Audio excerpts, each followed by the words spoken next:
Les forces de l'ordre sont intervenues tôt ce matin. Le camp de migrants du canal à Reims évacué et démantelé. Plus de 80 personnes vivaient sur place et tout est fait pour qu'elles ne reviennent pas. Isabelle Forboto, Philippe Mercier. Totalement labouré. Le terrain de football et le camp ont été détruits.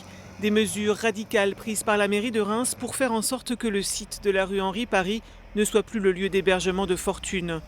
Pendant que le bulldozer fait son travail, les demandeurs d'asile, eux, sont emmenés par les véhicules de la Croix-Rouge vers leur lieu d'hébergement. On est tout à fait pour que ce camp cesse d'exister, déjà parce que c'est plus gérable. Il y avait 85 personnes, peu de bénévoles pour s'occuper matériellement de tout ça.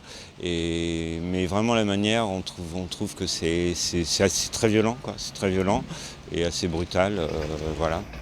Très tôt ce matin, les exilés étaient délogés par les forces de l'ordre, emmenant à la va-vite le peu d'affaires autorisées, le bulldozer et la grue se chargeant du reste.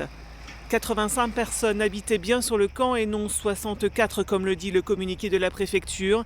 Certains exilés dormaient dans le réfectoire de l'armée du salut et vivaient sur le camp en journée. Un communiqué qui parle bien de 57 demandeurs d'asile et non de personnes en situation illégale. Un démantèlement qui satisfait Philippe Battier, le directeur de l'armée du salut.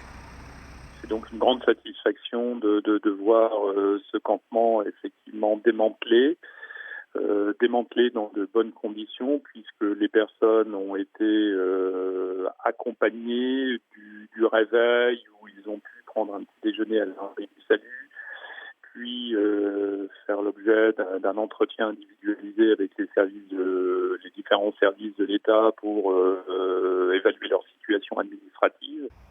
Le démantèlement s'est réalisé à grand renfort de sécurité avec un quartier bouclé par une trentaine de policiers et 7 fourgons de la gendarmerie mobile.